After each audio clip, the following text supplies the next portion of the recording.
Hello and welcome to this Level 2 and 3 digital storytelling presenting activity using Adobe Express, where we can create powerful curriculum content using the 5 E's: Explore, Express, Exchange, Evaluate and Exhibit. For more info, head to the CCEA.org.uk website. Now, before you get stuck into this activity, do explore some examples of presentations with pupils. When you're in the Adobe Express interface, head to Presentation. You can find it in the plus or on your tiles. And let's just go straight in with adding some text to our first slide here, our first page. I'm going to do mine about a famous person in history, Katherine Johnson, but of course this can apply to any topic that you're doing with your class. We want to also add in some images, and if I search for Katherine Johnson, I'll find that there are no images available in Adobe Express. So I have to go to the internet and find some images. I'm going to try out Wikimedia Commons, where you can get a lot of royalty-free images. There is a lot of choice here for Katherine Johnson images.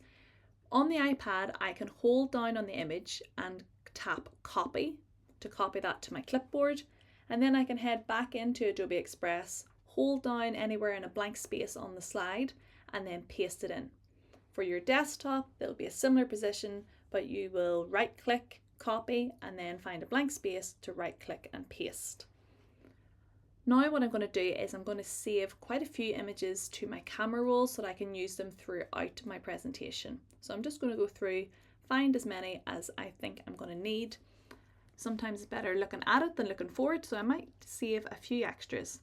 If there's one that isn't maybe in the Wikimedia Commons site, you can of course search it up and then do the similar process from the Google image search. Hold down on it and you can save it to your photos or save it to downloads if you're doing this on a desktop.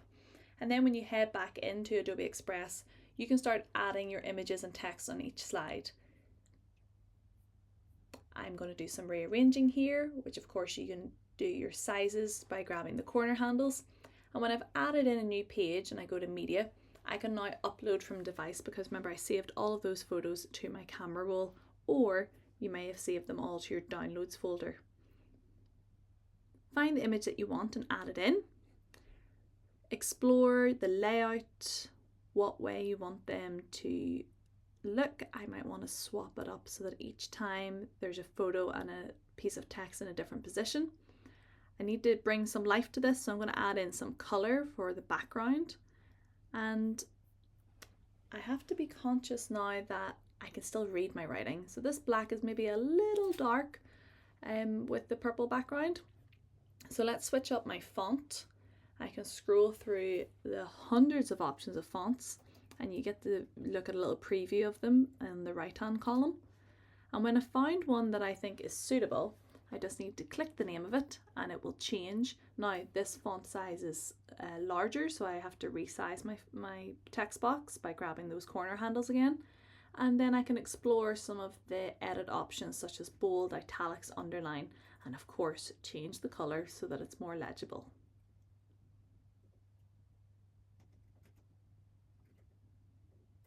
Again, this is just all comes down to personal choice, how you want your slide to look. We want it to be visually appealing for the audience, so we have to keep that in mind at all times. What's going to be most engaging for the people that we're presenting this to. Transitions are a really good way to add a little bit of extra engagement and flair. It's a little brief animation in between slides, so all you have to do is click the transition button and you've got a couple of options, but you also have a menu of choices within it where you can change the speed, the duration, the personality of your transition. And then the next thing that we're going to do is add in some voiceovers. Media, audio, voiceover. If you haven't done it before, you need to give permission. And then you can start recording using your built-in microphone on the iPad or on the laptop that you're using. Once you have recorded your audio, it automatically attaches to the page that you're on. And now I can maybe look at adding in some sound effects. So there's a full bank of sound and audio in Adobe Express, don't need to go anywhere. And if I want to sample a sound, I just press the little play button to hear a preview and then select the rest of the tile if I want to add it in. Now let's preview this and see what the sound is. Who is Katherine Johnson? So First of all, Catherine was one of the first Black women to work. I can tell on that first slide I'll need to adjust the audio. Catherine calculated the paths for men. That one's good. NASA named a special building after her because she helped them go to... Maybe need to adjust the volume on that one too. So to do this, head to the slide, tap the three dots and then edit your audio. Drag the volume of the audio down, that's the sound effect. You can leave your voiceover at full volume as it's usually going to be the one that's okay. Edit the audio for this slide as well and drag it down. And then of course repeat the process, try it out, listen to it again. But for now that's going to do me for this level 2 bit of the task. So I'm going to give my title a name and then I can look at what way I want to exhibit this. Do I want to download it for printing? Do I want to make it into a movie perhaps with those voiceovers and download it and share it that way? Another option I have is that I could share and collaborate on this project with other people. So all I'd have to do is type in their C2K username or their Adobe Express username and choose whether I want to give them options to just comment on my slides and on my work, or do I want to give them options to edit. They will then have a notification on the notification bell in the Adobe Express homepage. And once I'm done, I can present it to the class. Who is Catherine Johnson?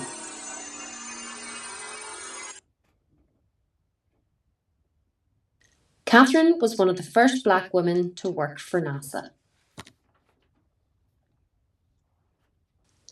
Catherine calculated the paths for many missions, including John Glenn's orbit around Earth.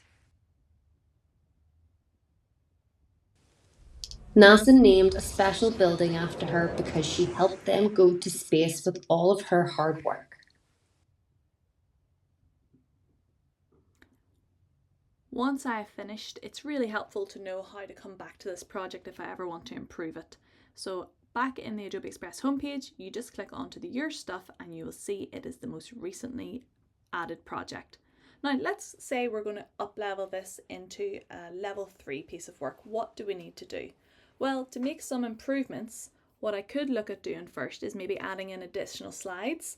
So I can add in a page here and start building more facts and put in more pictures and maybe explore more ways to lay out my slides, make it really visual and engaging for any of the people who are taking part and watching and listening to my presentation.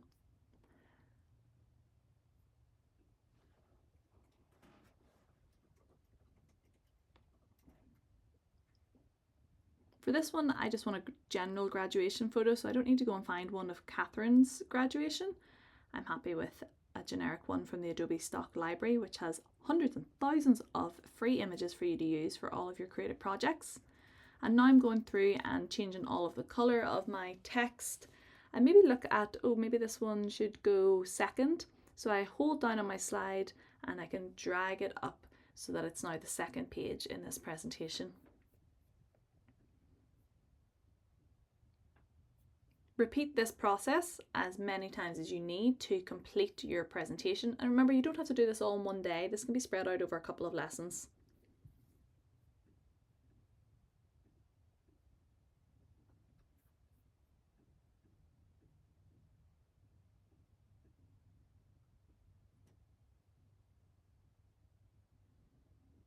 Captions can be very helpful for giving additional information that you may not necessarily read from your presentation. You might just have it there for your audience to read at their own speed.